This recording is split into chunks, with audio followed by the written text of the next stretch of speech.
जिज्ञासा है, क्या इन चरम चक्षुओं से भगवान दर्शन हो सकते हैं? देखो, तीन प्रकार के नेत्र होते हैं। एक होते हैं चर्म चक्षु, और बुद्धि में प्रकाशित होते ज्ञान चक्षु, और हृदय मन में प्रकाशित होते प्रेम चक्षु। जब प्रेम चक्षु खुलते हैं तो नेत्र यही होते हैं, पर ये नेत्र नहीं रह जाते, इनमें प्रेम प्रकाश हो जाता है। हृदय के प्रेम चक्षु, जैसे हमारा हृदय किसी और चिंतन में हो तो ये नेत्र खुले रहेंगे लेकिन दृश्य नहीं देख पाएंगे।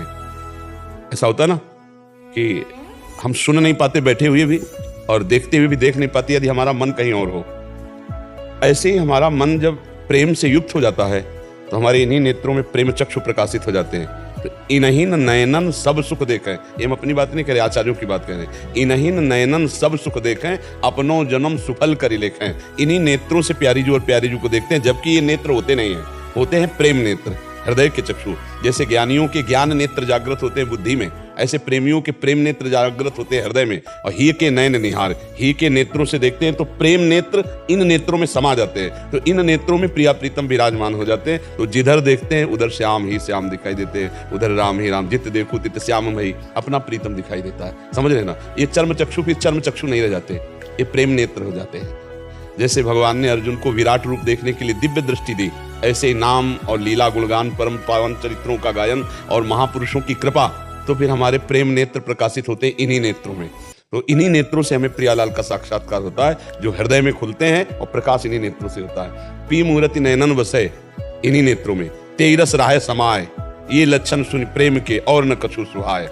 इन नेत्रों का दर्शन बदल जाता है। अभी त्रिगुणात्मिका माया का दर्शन है, स्त्री पुरुष जड़ चैतन्य, और फिर जड़ चैतन्य कछु नहीं दिखत, जित दिखत तित श्याम खड़े, बिवहल बिकल संहार न तन की, घूमत नैना रूप भरे। ये स्थिति उस प्रेमी के नेत्रों की होती है। नहीं, जब ये नेत्र आपको अभी जो दिखाई दे रहे हैं, इनमें जैसे भगवान ने दिव्य दृष्टि दी तो विराट रूप केवल अर्जुन देख पा रहे हैं और कोई नहीं देख पा रहा। ऐसे ही गुरुदेव, रसिक महापुरुष जन, इष्ट देव कृपा करते हैं, तब प्रेम नेत्र देते हैं, और प्रेम नेत्रों से अपने प्रीतम का साक्षात्कार होता है। पर नेत्र यही होते हैं, पर नेत्र का सामर्थ्य बदल गई। त्रिगुणात्मिका माया से परे अब इनमें प्रेम सामर्थ्य जागृत हो गई।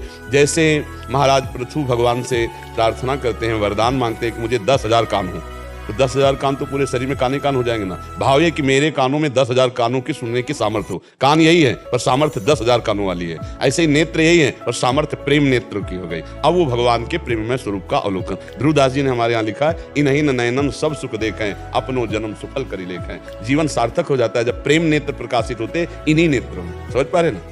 और ऐसे देखते हैं जैसे हम आपको देख रहे हैं, और छूते हैं और भगवान से खेलते हैं, भगवान से संभाषण करते हैं। ये भगवान कपिल देव जी ने श्रीमद् भागवत में लिखा, पढ़ के देख लीजिएगा। मेरे प्रेमी अनन्य भक्त मुझसे संभाषण करते हैं, मुझसे खेलते हैं, मेरे साथ वो वार्ता करते हैं। समझ पा रहे हैं आप?